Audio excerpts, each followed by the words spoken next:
I wish I'd started off racing cars when I was a kid, but I didn't even follow motor racing until I actually got to college, and I was studying law, economics and art at college. And a pal of mine was passionate about Formula One, and I just started looking at these mega magazines, beautiful shaped cars, and started drawing them, and then started reading about the drivers, and I thought, these guys are really cool. And at the same time, I was maybe a little bit too quick on the road, honing my future skills, as it were. But it all collided together, and stories about my road driving got around to Brands Hatch, and the chief instructor of Brands Hatch actually came out to get me and took me around the circuit. I took him around, and that was it. The on switch was down, and I said I was going to be a Formula One driver. So very late starting. My entire career has been massively up and down, predominantly because of finance, trying to find it, trying to keep steamrolling ahead in a game where really I shouldn't have stood a chance. So it was against the odds. But I probably created my own problems by not accepting no for an answer. And everybody used to crack up about the situation and the stunts and the lengths I would go to try and find sponsorship, to try and stay in motor racing, and the incredible trouble I got myself into. So everybody kept saying, look, you've got to write a book about this, which I did. My autobiography, and I called it Flat Out, Flat Broke. And it was actually at my book launch. I had a lot of friends from Formula One and people from TV. They're all supporting me, and Jeremy was there, Jeremy Clarkson. And it was there that Jeremy said, hey, Top Gear's been off air for quite a while now, and we're going to bring it back, and we've got a little idea for you which you might like. Hence Stig. Well, actually, to begin with, they wanted to call me the Gimp, but I said, no, you're not doing that. So we kind of settled on the Stig, and I thought, yeah, that's okay. Well, they said to me the Stig was going to be secretive, but I kind of thought I can have loads of fun with this, because the thing is, as a racing driver, sometimes you get very, very focused. You don't really want to be speaking to people, so you can be a bit huffy, but you really shouldn't be with your team members or spectators or whatever. So sometimes you're putting up with things. But of course, the Stig doesn't have to put up with anything. So I just thought, hey, this is great. I can just go like that.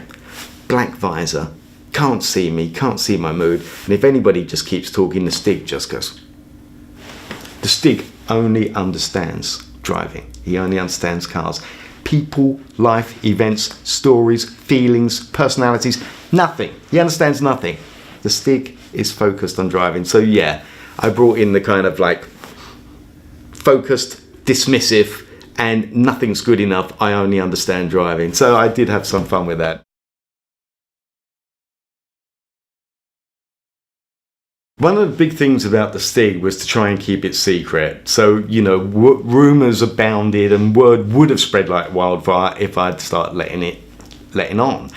The only thing is that the first screening, the first Sunday night it was shown, of course, I'm standing there with my arms folded. I've got bandy legs. I'm driving with the back of the car out. I wake up the following morning and there's a text message from Mike Brewer from Wheeler Dealers, and it just said, "Morning, Stiggy." I thought, this is going to stay secret, isn't it? But people started working out it was me, and then my little rat pack, the drivers I'm really close to, who we came through to Formula One with, they kind of knew it was me, especially one of them, because I had to ask him to stand in for me on one particular episode where I couldn't make it. But generally everybody, even if they did rumble, it was me. Kept a lid on it. So the only thing was, when it did all come out, a national newspaper, I think somebody got fired in the production office, and they went and sold the story to a national newspaper because I didn't let it out the bag, So it's all come out in this newspaper. And then the children, I've got 3 daughters, they were really pleased about that, because from that moment on they started getting called the Stiglets.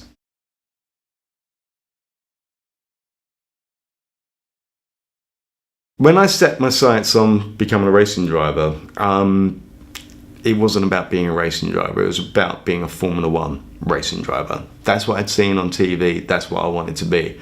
So the switch was down, and it was going to be whatever it took, whatever it takes, relentlessly pushing to try and get there. So the junior formula was Formula Ford, that one should compete in and make a name for yourself. So that first year, the 3 pole positions, great. But then I was knocking on doors everywhere to try and get sponsorship to stay in Formula Ford. And I did that, and the following year I won the British Championship. So that was great. So now you're kind of thinking you're on the way, but every time you think you're on the way and that you need to jump up a next formula on the rung on the international ladder of success to Formula One, it's heaps and heaps and heaps more money. So I had to stay in Formula Ford for the following year, which I didn't want to do, and I found a way out of it. I had a massive accident in the second race, which threw me skywards, cartwheeling, came down, and the car blew up. I told you I was a show-off, and that put me out for a year. But then I came back into Formula 3, having finally, thankfully, found a massive sponsor to bring me into Formula 3. And I was instantly at the front in Formula 3, waving the flag. This is what you're doing. You've got to wave the flag all the time. Look at me, look at me, look at me. Because I do maintain, I know I'm going slightly off track here, but I maintain most people have got two careers. There's the career that hopefully you're good at, where you try and get better and find out everything about your approach and your delivery and your success. But the other career is to make sure that enough people are actually seeing what you're doing, to connect with those people and just say, look, I'm over here doing this, please take notice. So I was running the two in parallel all the time, working hard to reach the next stage and the next stage, because it was all about keep finding the sponsors to get to International Formula 3000, which I did. That's the next stage. Then in America, and America went terribly well for me. And again, all the journalists in England were using everything I was doing in Formula 3000 and everything I was doing in America to really shout about it in the influential motor racing magazines. And that finally got me to the attention of the Andrea Moda Formula One team. So 10 years after actually starting racing, not including the 2 years on the rigs, I made it into Formula One. So very, very proud to have done that. Could have done with being with a better team, but I got there.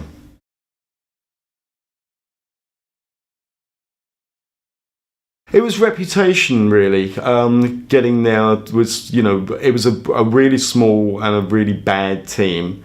And my reputation was, plug Perry in it, he'll bite through the steering wheel, hold on for dear life, won't complain and give it everything, that just because it's a chance.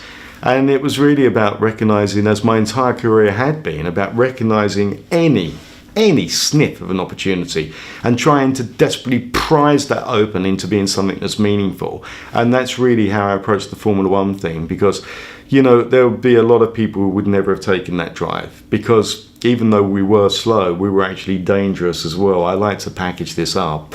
So, but it was it was heartbreaking because it had taken 10 years to get there, but I had shown I could get in, and I think that's been a nice thing for me, and also a lot of other people, because it's been nice to have written about it. I must say I am proud about my book. It certainly takes longer to read than my Formula One career showed, but people have taken away kind of the desperate need and also the passion to succeed in your chosen career.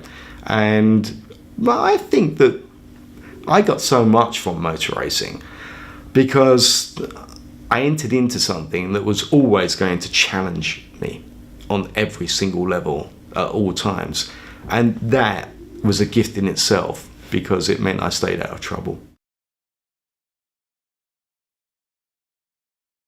I can't stand the no word. And if you can't get back up after a defeat, then you're out, aren't you? It's quite literally that. So it was either, I didn't set out to be a hero, and I'm certainly not now, but it was a question of, well, you either get back up and find another way around solving this problem, or survive this disappointment, or survive this crash and get better, or don't do it. And I couldn't bear it. That just wasn't in my vocabulary. I'll guarantee you I understand failure. I really do. I also understand success.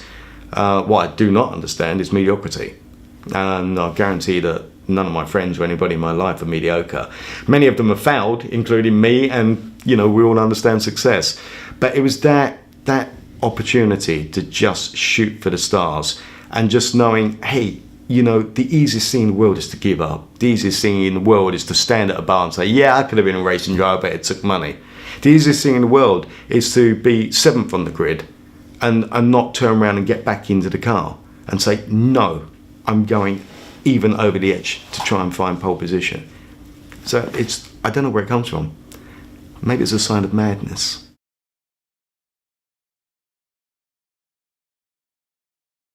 I seem to have been around the block in my pursuit of Formula One stardom, from raising money, overcoming hardship, living with hardship, and getting my own way when I've needed to, on corralling people together to help me, support me, or even inside a team on what you actually need to keep going faster.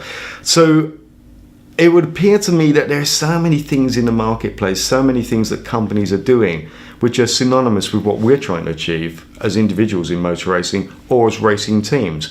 So it's the biggest thing for me is actually, I'm very confident that I can always touch on something and expand on the brief that I would need from a client.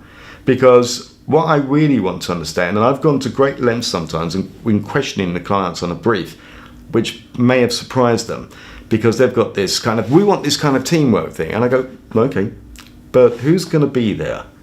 And why have you chosen these people? And why do they need to be there? And what problems are you having? Is there resistance problems? So I really like to get under it. And it's that thing, the research that I was saying earlier on, that the more I can completely understand, the more I can really organize my own experiences and my own attitudes and opinions to turn around and say, okay, I really understand what's going through your mind now, or the company's mind, or the raison d'etre for this conference seminar, and what these people need, or that you'd like them to leave with. So for me, the briefing. Specific, open up, good chat, have a laugh over the phone, but to really get under this. Because when I'm standing on a stage, it's that thing about being a racing driver again. I want to do a good job. I like to think that when I'm on stage, I'm talking to everybody at such a level that they can enjoy the experiences, because most people drive, most people like cars, but very few people want to know exactly about the energy recovery system and the technicalities behind the braking system of a Formula One car. So we don't kind of touch on that. So it's all the kind of the stunts, the laughs. I'm afraid I do a few impersonations, can't resist them, and I've got a bit of a sideways look at life. Again, it's been handy to have had that look at life coming through this career. So I just rather hope that, even though the subject is cars, driving, Top Gear, Formula One, that everybody has a bit of a laugh about it.